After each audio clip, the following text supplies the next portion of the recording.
La Caracas torna al successo battendo meritatamente un Castellammare per nulla rinunciatario. I 3 punti dei biancazzurri sono utili per la classifica ma soprattutto per il morale dopo le vicissitudini interne. Un successo che avvicina la formazione di Nuccio in zona playoff, obiettivo che potrebbe centrarsi senza difficoltà in considerazione del potenziale della squadra ma che rischia di essere fallito per vicende note a tutti.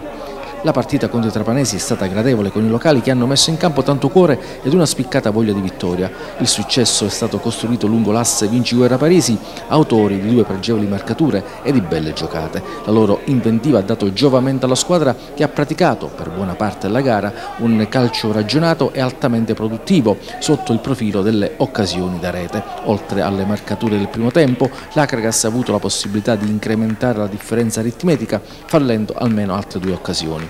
I trapanesi, un punto soltanto fuori casa, prima del vantaggio locale, sono andati vicino alla segnatura, ma l'abilità dei difensori e l'imprecisione di Norfo e Nolfo non hanno prodotto la svolta che avrebbe dato alla gara una impronta ben diversa. La macchina biancazzurra, dopo aver schivato i colpi, ha iniziato a manovrare con maggiore raziocinio. La difesa, imperniata sul duo Fallea e Annello, non ha dato scampo alle bocche di fuoco ospiti. Il centrocampo ha agito sempre in superiorità numerica, con Ferrara ancora una volta preciso nel chiudere i varchi e dare i tempi delle ripartenze. Il resto è stato fatto dagli altri centrocampisti e dagli esterni, in considerazione del fatto che Nuccio lì davanti ha messo il solo agozzino.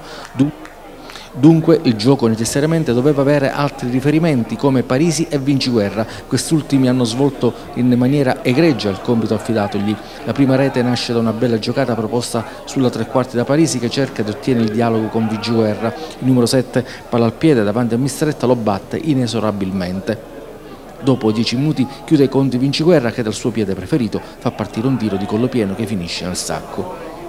Nella ripresa la saga delle occasioni mancate da parte dell'Acracas che corre pochi rischi nonostante un forcing improduttivo dei trapanesi. Mercoledì si torna nuovamente in campo per il turno infrasettimanale della 14ª giornata. I biancazzurri viaggiano verso Valderice, quarta forza del girone. La mia squadra ha fatto bene, soprattutto il primo tempo, dove meritavamo secondo me di andare in vantaggio, abbiamo avuto un paio di occasioni. Poi alla prima occasione dell'Acracas abbiamo preso gol e come ci capita spesso siamo secondo me troppo fragili caratterialmente, non siamo riusciti più a reagire. Il secondo tempo non abbiamo abbozzato nessun tipo di contropartita, di contromossa per reagire a questi 2 gol che avevamo preso, quindi poi il secondo tempo non si è praticamente più giocato e ci siamo addormentati sui ritmi che l'Acracas giustamente teneva bassi per portare in porto la vittoria.